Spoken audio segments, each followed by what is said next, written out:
Glória a Deus. Bom dia, graça e paz, igreja. Tenho 42 minutos. Serei breve hoje, eu prometo. Não vou devagar muito. Mas eu tenho um desafio até que interessante hoje. Quero convidar você a abrir o seu livro, sua Bíblia, no livro de Ruth. Meu desafio hoje é expor aqui com vocês esse primeiro capítulo. Então, com 42 minutos, eu tenho aí 22 capítulos, 22 versículos para a gente conversar hoje. Achou aí? Ruth? Ruth está bem no início da Bíblia, é o 8º livro. Ele fica depois ali de Josué, Juízes. Se você abriu aí e chegou em Samuel, volta que é um antes. Então, para não perder tempo, vamos à leitura. Eu vou usar a NAA, tá bom?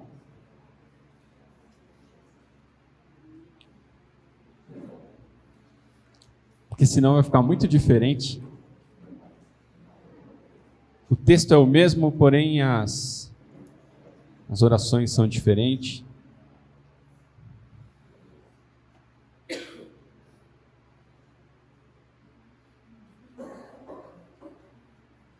Pronto, a NA está no telão, a Nova Almeida atualizada, e diz assim o texto sagrado: Nos dias em que os juízes julgavam, houve fome na terra de Israel, e um homem de Belém de Judá foi morar por algum tempo na terra de Moabe, com a sua mulher e seus 2 filhos. Este homem se chamava Elimeleque, e a sua mulher se chamava Noemi. Os filhos se chamavam Malom e Quileom. Eram efrateus de Belém de Judá. Foram à terra de Moabe e ficaram ali. Algum tempo depois, Elimeleque, o marido de Noemi, morreu, e ela ficou sozinha com os 2 filhos. Estes casaram com mulheres moabitas. O nome de uma delas era Orfa, e o nome da outra era Ruth. E ficaram ali quase 10 anos. Depois morreram também Malom e Quileom, os 2 filhos de Noemi. E assim ela ficou sozinha, sem os 2 filhos e sem o marido. Então Noemi voltou da terra de Moabe com as suas noras, que ainda em Moabe ouviu que o Senhor havia se lembrado do seu povo, dando-lhes alimento. Assim, ela saiu do lugar onde havia morado, e as 2 noras estavam com ela. Enquanto caminhavam, voltando para a terra de Judá, Noemi disse às suas noras: Vão agora e voltem cada uma para a casa da sua mãe. E que o Senhor seja bondoso com vocês, assim como vocês foram bondosas com os que morreram e comigo. O Senhor faça com que vocês sejam felizes, cada uma na casa do seu novo marido, e dê um beijo em cada uma delas. Elas, porém, começaram a chorar alto, e lhes disseram: Não, nós iremos com a senhora para junto do seu povo. Mas Noemi disse: Voltem, minhas filhas. Por que vocês iriam comigo? Vocês acham que eu ainda tenho filhos em meu ventre para que casem com vocês? Voltem, minhas filhas. Vão embora, porque sou velha demais para ter marido. E ainda que eu dissesse: Tenho esperança, ou ainda que casasse esta noite e tivesse filhos, será que vocês iriam esperar até que eles viessem a crescer? Ficariam tanto tempo sem casar? Não, minhas filhas. A minha amargura é maior do que a de vocês, porque o Senhor descarregou sua mão contra mim. Então, de novo choraram em voz alta. Orfa, com um beijo, se despediu da sua sogra, porém Ruth se apegou a ela e disse: se apegou a ela. Então Noemi disse: Veja, a sua cunhada voltou para o seu povo e para os seus deuses. Vá você também com ela. Porém Ruth respondeu: Não insta para que eu deixe, nem para que obrigue a não segui-la. Porque onde quer que você for, eu irei. E onde quer que você pousar, ali pousarei eu. O seu povo é o meu povo. O seu Deus é o meu Deus. Onde quer que você morra, morrerei eu, aí serei sepultada. Que o Senhor me castigue, se outra coisa não seja a morte me separar de você. Quando Noemi viu que Ruth estava mesmo decidida a acompanhá-la, deixou de insistir com ela. Então ambas se foram até que chegasse a Belém. E aconteceu que, ao chegar ali, toda a cidade se comoveu por causa delas. E as mulheres perguntavam: essa não é Noemi? Porém ela disse-lhes: não me chame de Noemi, mas de Mara, porque o Todo-Poderoso deu muita amargura. Quando saí daqui eu era plena, mas o Senhor me fez voltar vazia. Porque então querem me chamar de Noemi? Se o Senhor deu testemunho contra mim, o Todo-Poderoso me afligiu. Porque assim que Noemi voltou da terra de Moabe com Ruth, sua nora, a Moabita, chegaram em Belém no começo da colheita da cevada. Amém? Pai, nós damos graças a Ti pelas palavras que eu sei que o Senhor tem preparado para nós nessa manhã de domingo. Então seja conosco, que o Teu Espírito trate os nossos corações, Pai, fazendo com que a Tua palavra ela traga luz às nossas atitudes e que assim a gente possa ser purificado com a Tua graça, com o Teu perdão, que isso seja para a Tua honra, para a Tua glória e para o Teu louvor. Amém? Eu creio que você já conhece o livro de Ruth, porque é um livro curto, um livro de 4 capítulos, é um gênero meio que novelístico, né? Os estudiosos colocam como uma narrativa novelística, porque ele tem toda a estrutura de uma pequena novela. Eu costumo dizer que novela boa é novela da Bíblia, né? E aqui está um belo exemplo disso. Mas o texto ele também nos fala a respeito de uma grande causa de preocupação para o povo. E hoje não é diferente. É bem verdade que cada um de nós temos problemas na vida. Problemas nos afligem. E esses problemas, eles trazem um estado de espírito para a gente não muito agradável. Talvez você esteja preocupado com a nossa situação no Brasil. Talvez a sua preocupação ela seja mais além, com tudo que está acontecendo no mundo. Né? Nós vemos guerras nos nossos dias. Estamos aí na iminência de uma guerra, uma ameaça de guerra nuclear. Nunca imaginei que nós poderíamos chegar nessa situação, porém, vemos isso. Nós vemos pessoas chegarem ao nosso país, por exemplo, a rodo, enchendo os aeroportos, precisando e clamando por ajuda humanitária. Nossa nação ela passa por uma crise, na minha avaliação, tanto religiosa como política, como nunca antes. Eu vivi pouco, tenho 36 anos, mas desde que eu me lembro por gente, é uma situação inédita para nós. Então talvez você esteja afligido por algum desses problemas, ou não. Ou o problema para você seja mais individual, não é um problema como uma nação, mas um problema seu, pessoal, na sua vida. Tanto na sua vida sentimental, ou na sua vida financeira, talvez lá no seu trabalho, dentro da sua família ou dentro da sua casa, eu não sei qual é o problema. Mas hoje aqui nós iremos olhar essa família e nós veremos que as nossas decisões, como as decisões dessas pessoas, acarretaram problemas grandes para eles. E a minha ideia aqui hoje é que, ao expor essa história para vocês, o Espírito Santo faça o trabalho dele. Amém? Que vocês possam estar dispostos também a receber o refrigério da parte de Deus nessa manhã. O texto ele nos dá uma dica, lá no versículo 1, se você observar, nos dias em que os juízes julgavam. Eu não sei se você já leu também o livro de Juízes, O livro de Juízes, ele conta como o povo de Deus oscilava em obedecer a palavra de Deus e não obedecer a palavra de Deus. O livro de Juízes, ele abrange ali mais ou menos 300 anos, era desde a morte de Josué até o início da monarquia. E essa história de Ruth, ela acontece nesse período. O engraçado é que esse texto ele faz um contraste com esse período, porque o período dos juízes era um período marcado pela rebeldia de Israel, pela graça e pela misericórdia de Deus que levantava uma pessoa para ser juiz em cima do povo. Essa pessoa, ela trazia o povo para perto de Deus, só que assim que essa pessoa morria, o povo ia lá de novo, começava a adorar outros deuses, fazia aquilo que não era agradável aos olhos de Deus, e Deus vinha com a mão pesada sobre esse povo, até que esse povo se arrependesse, pedisse perdão pelos maus feitos, e se rendesse à doce graça e à misericórdia de Deus.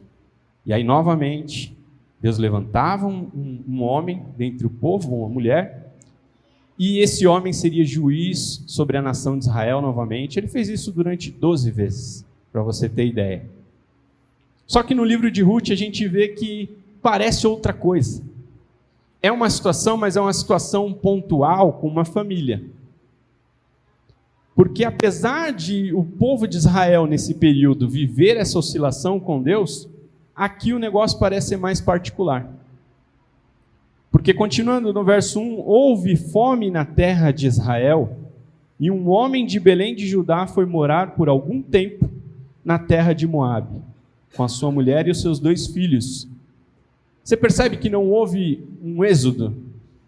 Não era um monte de famílias saindo por conta da fome de Israel?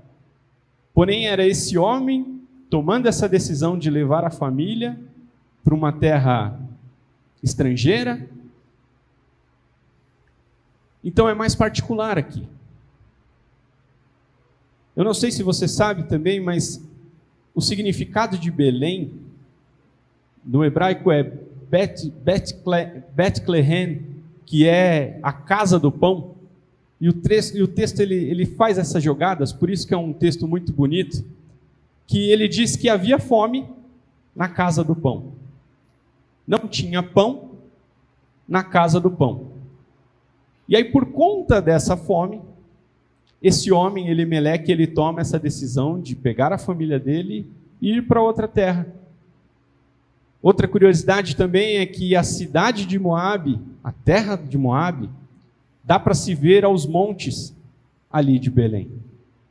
Então, você estando ali perto ao Mar Morto, além do Mar Morto, você vê as planícies de Moabe. Então, presumo eu que este homem, olhando para as planícies de Moabe, deve ter visto aquele gramado verdinho. Creio que uma prosperidade aos olhos dele, e ele fala, não, eu vou pegar minha família, vou sair daqui por um tempo. O texto deixa isso bem claro no verso 1, que por um tempo ele decide sair de Israel e ir para Moabe. O que ele também sabia, que para nós às vezes passa batido, é que nós sabemos que Deus ele tinha um propósito com um lugar, não é mesmo? O povo era escravo lá no Egito, Deus prepara Moisés para resgatar esse povo, e esse povo ele recebe uma promessa. Qual era a promessa que Deus deu através de Moisés? Eu vou te dar um lugar, vou preparar uma terra para vocês. E esse povo ele sai de lá do Egito, fica anos ali no deserto por causa do quê? Da rebeldia, por causa da idolatria, por conta do pecado do povo. E aquela geração que saiu de lá do Egito e estava nesse tempo de transição acabou ficando por ali mesmo. Só alguns daquela época viram essa promessa ser cumprida para o povo. Não é à toa que o livro de Deuteronômio é a segunda lei. É para aquele pessoal que nasceu no deserto, aquele pessoal que não teve contato com a primeira vez que Deus deu a lei para Moisés. é dado novamente. Por isso que no livro de Deuteronômio repete um monte de coisa, porque é uma nova ordenança. Na verdade, é a mesma ordenança para um novo povo, um povo que não estava lá no Egito, mas que nasceu ali no deserto. Então Deus, ele tem nesse período um negócio com a terra, com a localidade. E veja que esse homem, ele sabia disso. Elimeleque tinha certeza disso. Que ele habitava a terra prometida, o lugar que Deus tinha preparado para os pais dele. Só que mesmo assim, ele decide abrir mão disso e ir um tempo para Moabe. Não sei se você sabe também, mas Moabe era uma terra hostil para o israelita. Você vai ver em alguns trechos da Bíblia que um rei moabita, certa vez, contrata Balaão, que era um profeta, para poder amaldiçoar o povo de Israel. E aí lá vem outra ironia da Bíblia, que esse cara, ao se levantar para amaldiçoar o povo de Israel, ele acabava abençoando o povo de Israel. Então, o povo moabita, ele tinha um problema com o israelita. Mas mesmo assim, esse camarada, por conta da fome, ele decide pegar a sua família e ir para Moabe. Talvez na sua vida hoje, por conta de algum problema, que no caso para eles aqui era fome, para você pode ser outra coisa. Por causa desse problema, você decida tomar decisões que aos olhos de Deus não são muito legais, que resulta num pecado. Mais uma vez, eu não sei se você sabe o que o nome desse rapaz significava, Elimeleque, mas ele sabia. O nome dele significava: o Senhor é o meu Deus. Para nós, hoje, nós somos chamados de cristãos. Isso seria referência ao quê? A pequenos cristos, imitadores de Cristo, imitadores de Jesus. Porém, infelizmente, por conta de algumas situações, nós não vivemos como cristãos. Nós não agimos como cristãos. E esse cara carregava no nome dele um peso grande, que era uma afirmação de que Deus era o rei dele. Mas ele age como se não fosse. Então ele pega a família e vai para Moabe. Não sei como é que foi a chegada deles lá em Moabe, se eles tiveram provisão, se eles conseguiram viver bem. É que eles já saem com os 2 filhos e com a esposa, e ele chega naquele lugar, passa um tempo, e esse rapaz, ele acaba morrendo. Elimeleque morre. Creio que Noemi, ela deve ter pensado: poxa, nós saímos de Israel, perdi o meu marido, porém eu ainda tenho meus 2 filhos aqui, Malom e Quileon. A gente já viu que existe um negócio com o povo de Israel e com os nomes, né? O nome da criança era dado conforme a situação, conforme ali o estado de espírito que a família estava, conforme a expectativa que o povo vivia. Então, se fosse uma expectativa boa, o nome da criança seria um nome bom.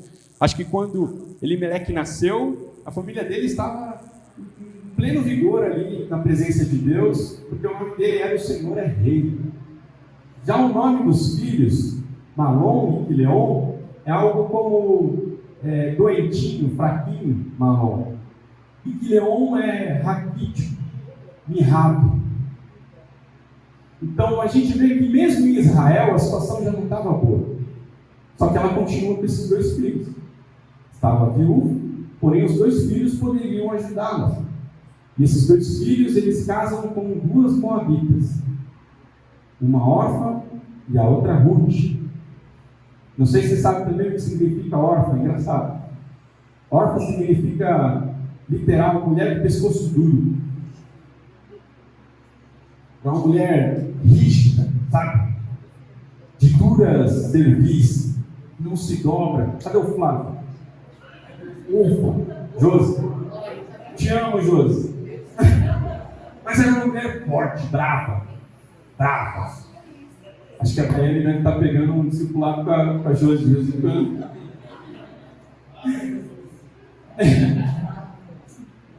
E Ruth era amigável, amável. Mas depois da morte desses dois rapazes, Noemi se vê numa situação desesperadora. Porque imagina você no lugar dela, ele está numa terra estranha, hostil ao povo de Israel, e aí perde o marido, que era o cabeça e o sustento da família. Depois ela consegue ainda por um tempo o suporte dos filhos, mas como a gente viu, e pelo nome que eles receberam, eles não eram aquela fortaleza, acabaram também morrendo cedo, e agora Ruth se vê, Noemi se vê com Ruth e com Orfa, 3 viúvas em terra estranha, sem a provisão de Deus. Uma coisa que acontece na vida dessa família é porque eles são diferentes de nós hoje. Hoje, se a gente decide ir para um lugar longe, ainda que você esteja longe, você consegue acompanhar pela internet. Hoje tem videochamada, a gente faz videochamada, então fica mais fácil de fazer o discipulado. Nós conseguimos se virar. Temos a Bíblia, então a gente pode, em qualquer momento, se reunir, fazer um culto doméstico, não interessa onde você está. E eu tenho certeza que a graça e a misericórdia de Deus, ela nos guia onde estivermos, porque Jesus deixou bem claro que haveria um tempo, não era o lugar, mas sim que o adorasse em espírito e em verdade. Só que nessa época não. Ao sair de Israel, Elimeleque, ele priva a família e a si mesmo das coisas que aconteciam em Israel. Eles saíram de lá e eles ficaram sem as festas litúrgicas do povo de Israel. Eles ficaram longe da lei, do convívio com o povo da lei. Lembra? Deus tinha um pacto com o lugar e com as pessoas. E ele abre mão disso e vai viver numa terra estranha. Existem algumas proibições em Deuteronômio, por exemplo, 7:3, fala a respeito da proibição de casamento. Um israelita não poderia casar com uma estrangeira. Por quê? Porque a estrangeira poderia trazer costumes que se misturariam com a lei do pacto de Deus. Então era uma proibição. E eu sei que deve ter dado briga ali, sabe? Imagina aquela família num lugar estranho, e aí os filhos crescendo, as mulheres moabitas talvez fossem bonitas, atraentes. E como é que segura? Obrigado, cara. Deus abençoe, irmão.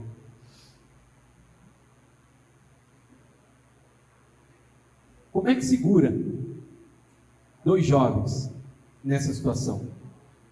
E eles casaram. Mesmo sobre rebelião da lei. Talvez eles argumentaram com Elimeleque: pai, a gente já saiu de lá mesmo? Abriu uma exceção, nós saímos de lá, por que não casar com elas aqui? Já está longe da lei. Quantas vezes na sua vida você já se viu fazendo esse tipo de decisão? Pega nada.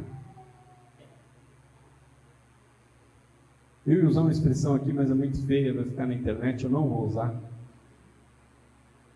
O que é um peidinho, né? Você conhece, já vai completar o resto.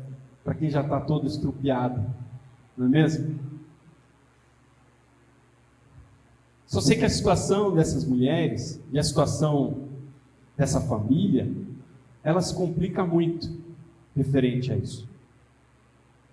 Muitas vezes na nossa vida nós abrimos mão de viver no lugar da promessa por conta de algumas dificuldades e achamos que é melhor viver em outro lugar porque lá tem comida, lá tem bebida, que eu não vou passar necessidade. Mas tenha certeza, meu irmão, abrir mão do pacto, por isso, vai custar muito mais caro. E essas mulheres estavam vivendo isso. Veja aí que no verso 6, Noemi, ela volta da terra de Moabe com as suas noras, porque em Moabe mesmo ela ouviu que o Senhor tinha beneficiado o povo de Israel. Porque o que seria a atitude correta para Elimeleque e sua família ainda em Israel antes de sair?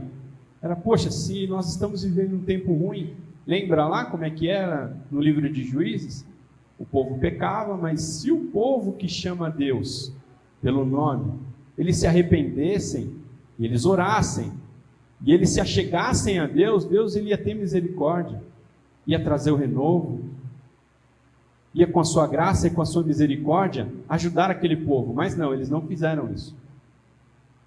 Só que alguns anos depois, 10 anos depois, Noemi ela fica sabendo da notícia que Deus tinha derramado bênção em Israel. E ela decide voltar para Israel. Ela decide se arrepender e voltar para o lugar da promessa. Eu não sei a sua situação, não sei como é que você está com Deus. Talvez você sinta que você esteja em Moabe neste momento.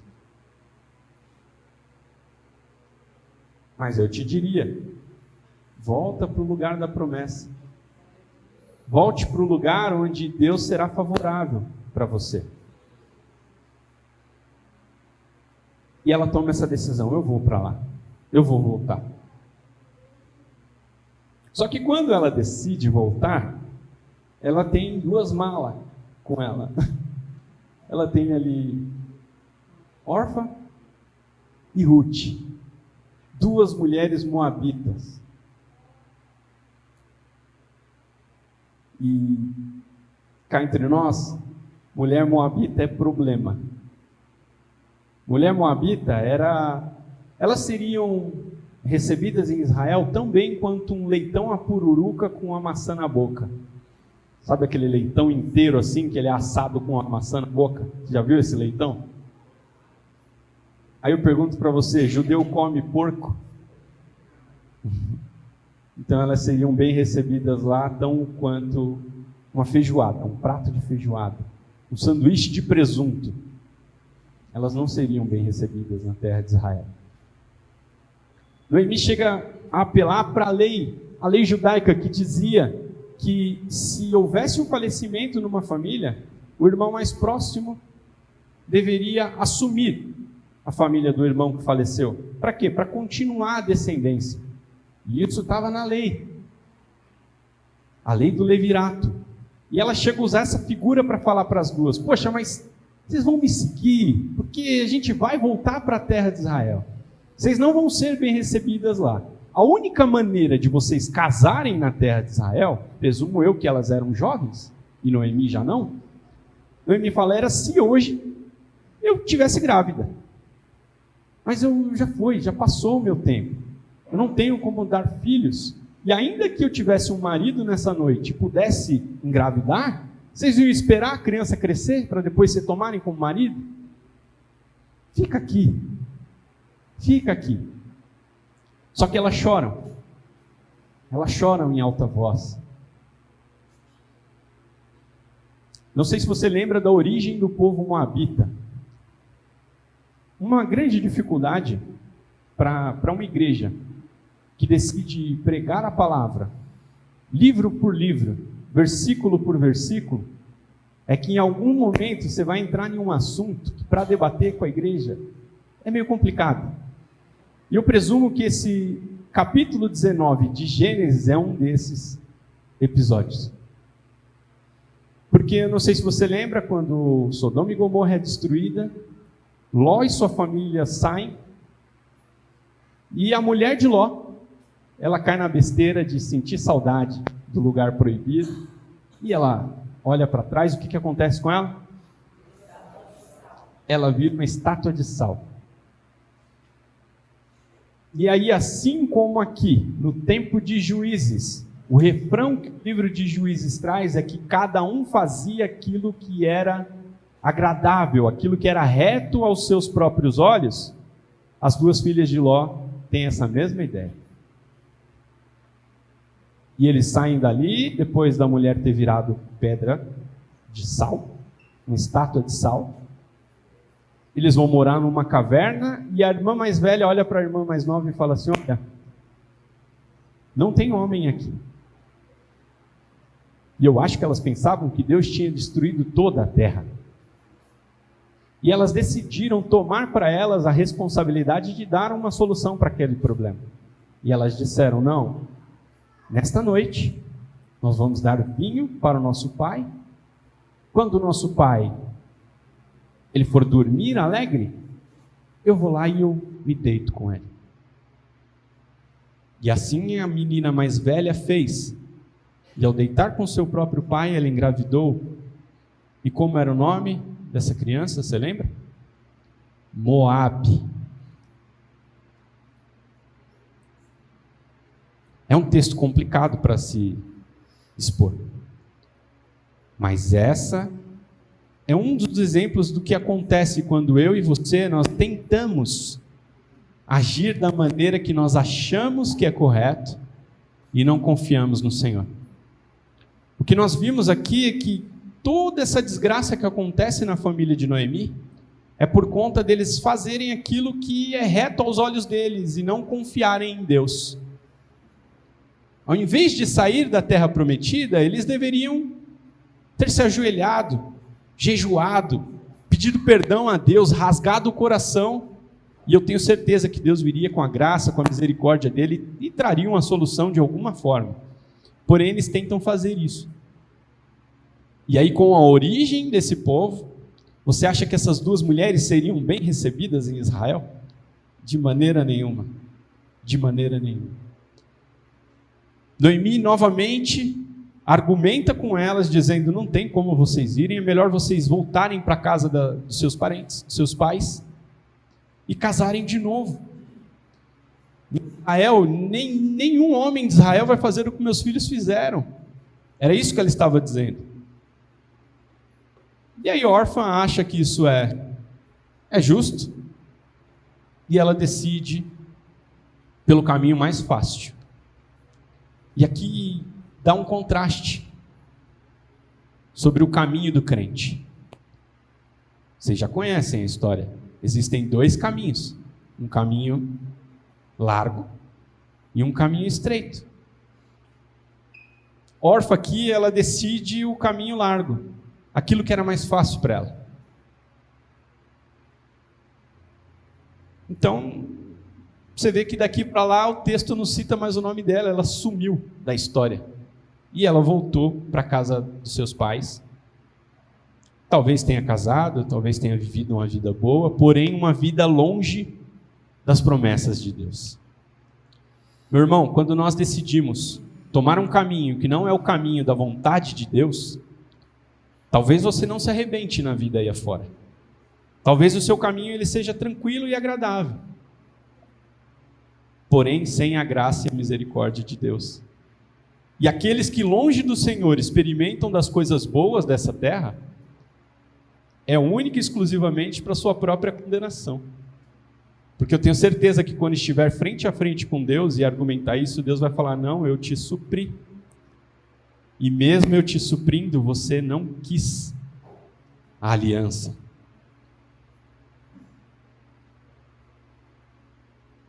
E aí órfã pega o caminho da roça, volta para a casa dela. Só que daqui em diante a gente vê na vida de Ruth algo que tem a ver com a série que nós estamos vivendo aqui. Desde o início do ano nós vivemos essa série. Então a gente já passou pelo eu creio. Nós debatemos aqui várias vezes o porquê nós cremos em Deus. Qual é o resultado da nossa fé? Por que nós temos certeza disso? Também vivemos a questão do servir. Por que eu sirvo a Deus? Por que eu vivo dessa maneira? O que é que me incentiva a servir a Deus e servir uns aos outros? E agora nós estamos debatendo a questão da influência. E eu tenho certeza que Ruth, de alguma maneira, ela foi influenciada naquela casa. Não sei se Eles casaram antes da morte de Elimeleque, ou se foi depois, o texto não deixa claro. Porém, eu sei que ou Elimeleque ou Malom, um deles testificaram de tudo aquilo que Deus tinha feito para o seu povo, da promessa da terra prometida, os milagres, o mar se abrindo e eles passando e fugindo, o tempo que eles foram sustentados por Deus no deserto. Com certeza, eles falaram do maná que vinha do céu, das cordonizes, da água que saiu da rocha, dos milagres, como o muro de Jericó ele foi abaixo, apenas com o som da trombeta e do clamor do povo. Olha como a história é rica, e eu tenho certeza que essas mulheres elas ouviram isso. Porque mesmo quando você está em rebeldia e longe do lugar do Senhor, longe, você acaba falando de Deus. Você acaba vivendo pela graça e pela misericórdia. E isso as outras pessoas veem. Não adianta fugir. Você sempre, sempre carregará o brilho e a imagem daquele que te fez. E eu creio que por conta disso, Ruth foi influenciada. E aí, ao ouvir a oferta de Noemi, ela diz essas palavras. Vamos ler de novo?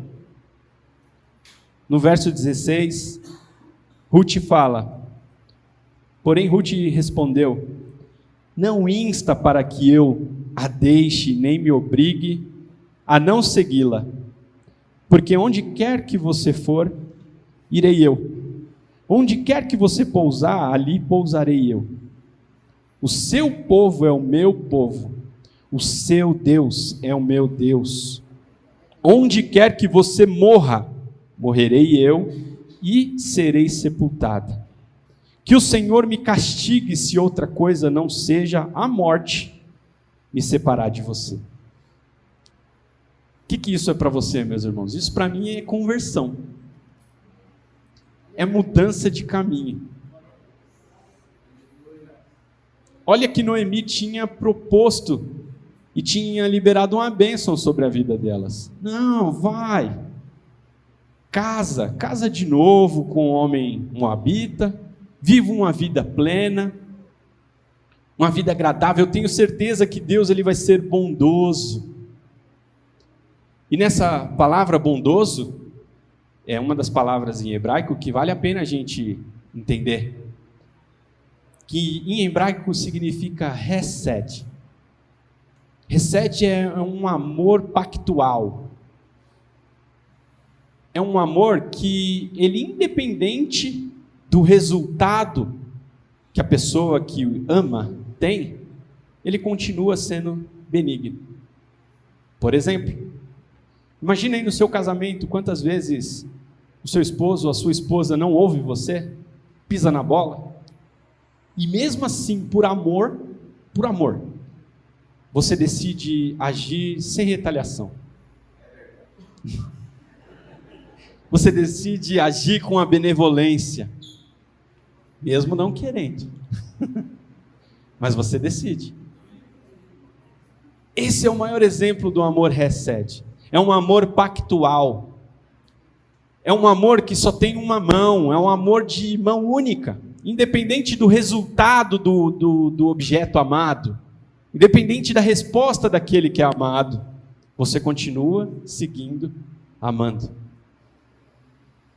E Ruth, ela faz esse voto lindo. E olha que ela não está fazendo esse voto para o amor da vida dela, como nós fazemos quando casamos. Ela está fazendo para a sogra. Cara, isso não é normal. É normal isso? Por mais que seja uma sogra maravilhosa, que nem a minha, né, dona Fátima? Beijo. Ou como minha mãe, né, daí não é fácil amar a irmã Madalena. Poxa, ela traz essa questão do amor pactual para com Noemi. Ela fala: não, Noemi, o seu Deus é o meu Deus, o seu povo agora é o meu povo. Onde você for, eu vou. Onde você morrer, eu vou morrer. E a questão ali não era um pacto de suicídio, onde Noemi morresse, ela ia lá e se matava. Não, é onde você morrer, eu vou continuar ali, até que eu morra. Eu vou com você. Olha, quando Jesus fala a respeito de voto, para que a gente não faça voto, ele está falando sobre a leviandade do voto. É a gente não fazer um voto já colocando uma cláusula de escape, sabe? Não, Senhor, olha, eu prometo que, mas se, aí já não é voto. Ao contrário disso, o que a palavra nos fala? Que o nosso sim tem que ser sim, e que o nosso não seja não. Mas nós devemos fazer votos. Nós fazemos votos quando casamos. Cutuca aí o seu cônjuge, se ele estiver perto de você. E pergunta aí para sua esposa se ela lembra os votos que você fez para ela. Porque, irmão, se você não lembra, eu tenho certeza que ela lembra. Ela lembra. Aí você pergunta para ela se ela lembra. Meus irmãos, o que está em pauta aqui é o seguinte: quando nós decidimos fazer um voto, como esse, o voto do casamento, você concorda comigo que a gente está queimando todas as outras possibilidades? Com esse voto que você faz a uma pessoa, um voto de matrimonial, fidelidade, você está queimando todas as outras possibilidades, queimando todas as outras pontes. Você está dizendo, eu serei para você e você será para mim. É isso que Deus ele quer de nós. É isso que ele queria do povo de Israel. Era essa relação que o povo de Israel tinha com Deus. E a questão ali era geográfica, porque Deus ele tinha um porquê com a localidade. Da onde eles eram? De Belém. Da onde veio o nosso Salvador? De Belém. Então essa estadia fora da terra prometida, e esses acontecimentos do dia a dia, essas coisas que aconteceram, era para trazer novamente a família para perto de Deus, porque Deus tinha um porquê na localidade ali. Eu vou dar um spoiler do final para você. Você vai ver que através de Ruth, o amor pactual que ela tem com Noemi, e Noemi, a princípio aqui, a gente vai terminar o capítulo 1, e ela vai estar meio amarga. Ela não vai estar ligando muito para aquilo que Ruth acabou de fazer para ela. Por quê? Porque nessa situação, quando coisas ruins acontecem na nossa vida, a gente fica com os olhos cegos. A gente não consegue enxergar o favor de Deus. Essa mulher acabou de fazer a maior declaração que a Bíblia tem, uma das maiores, do meu ponto de vista. Olha, isso aqui está a mais ou menos 1.200 anos de distância para Jesus. Então, para nós, 3.200 anos, 3.000 anos. E ainda hoje, isso causa impacto. Não sei se você já viu algumas mulheres, ao casar, elas usam esse texto como voto para os seus maridos. Só que Noemi faz isso, Ruth faz isso para Noemi, dizendo, não, eu abro mão dos meus deuses, eu abro mão da minha família, eu abro mão de casar de novo com um da minha terra. Por quê? Porque agora o seu povo é o meu povo, o seu Deus é o meu Deus, e eu vou com você. Talvez aqui Noemi só estava pensando assim, poxa, eu vou chegar com essa mulher lá, vai ser ruim.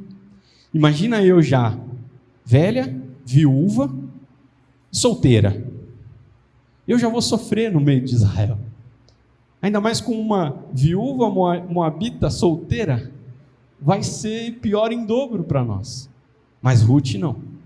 Ruth, ela entende que o Deus que tinha feito todas aquelas maravilhas para aquele povo, tinha trazido novamente esperança para o povo de Israel. E ela quer ir junto. A questão aqui da localidade, meus irmãos, é que através da vida de Ruth, ela vai ser a bisavó de Davi, e é da raiz de Davi, em Belém de Judá, que vem o nosso Senhor e Salvador Jesus Cristo, aquele que traria o refrigério para todo mundo, não só para uma nação específica como era Israel. Tudo bem, eu dei um spoiler, mas eu creio que você já conhece a história, não é mesmo? Não estraguei nada. Convido você também a ler esse livro, porque é um livro com 4 capítulos, é um livro leve, fácil de ler. Você se prende ali na narrativa. É maravilhoso ver como Deus, através de coincidências, eu creio que não existe coincidência, certo? Mas o livro usa essa linguagem para dizer assim, olha, por um acaso, ao chegar em Judá, Ruth vai colher lá no campo, onde o parente próximo, que era o resgatador, aquele que poderia trazer refrigério àquela família, e ele aceita ela de bom grado. Ele é favorável a ela. Por quê? Porque ele também tinha essa questão do amor recede. Ele entendia que o favor de Deus, que era descrito na lei, e tem muito de lei nesse livro. É um livro pequeno, mas ele cita muito Levítico, Deuteronômio, a maneira que o povo deveria seguir para que a graça e a bênção de Deus viesse sobre esse povo. É bem verdade que hoje nós, como cristãos, não estamos debaixo da lei do Antigo Testamento. Nós vivemos o tempo da graça. Porém, Jesus, ele nos requer até mais do que a lei. Quando alguém pergunta para Jesus, qual é o maior dos mandamentos? O que ele responde? Amar a Deus sobre todas as coisas e o teu próximo como a ti mesmo. E ele diz, isso resume toda a lei. É o amor recede.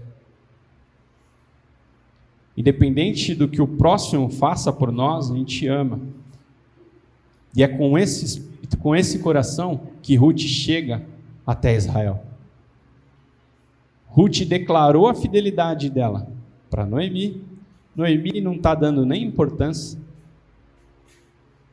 Quando recebem ela e falam, não me chame mais de Noemi.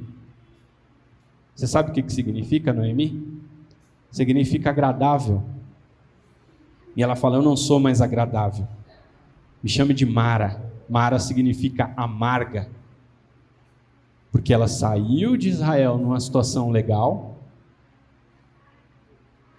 e está voltando numa situação deplorável. Eu acho que a recepção dela em Israel deve ter sido do tipo, olha, aquela lá, não é Noemi? Olha, é Noemi mesmo. Ah, mas ela está mais velha? Está acabada, hein? Cadê os meninos? Cadê Quileon, Malom? Cadê Elimeleque? Acho que esses argumentos vieram. Quem é aquela ali com ela? Que estranho. E ela se vê naquela situação.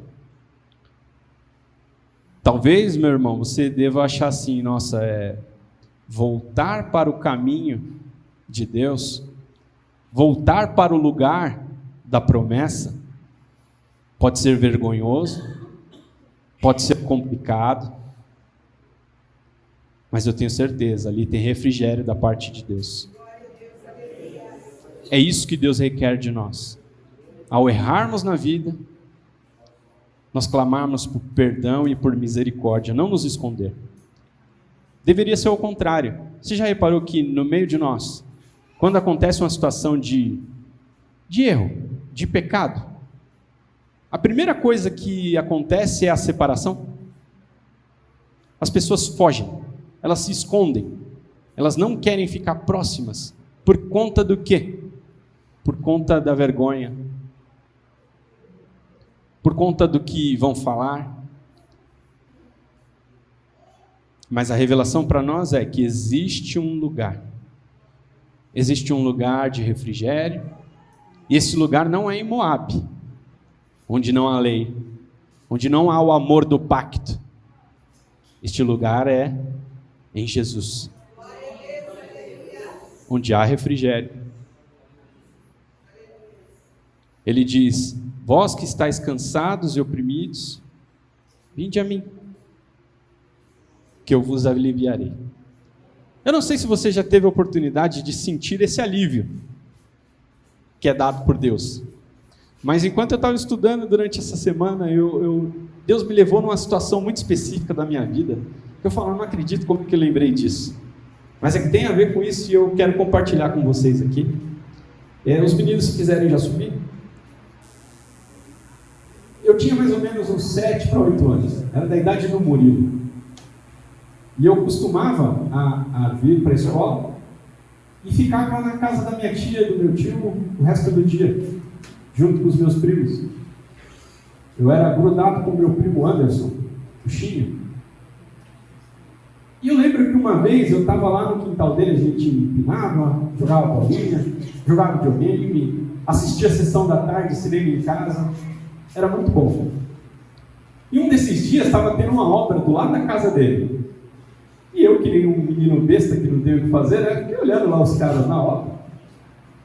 E uma coisa me chamou a atenção na obra. Lá tinha um nível, você sabe como é que é um nível? Aquele nível de madeira. É uma tabuinha que tem 3 ampolinhas verdes com a resquinha.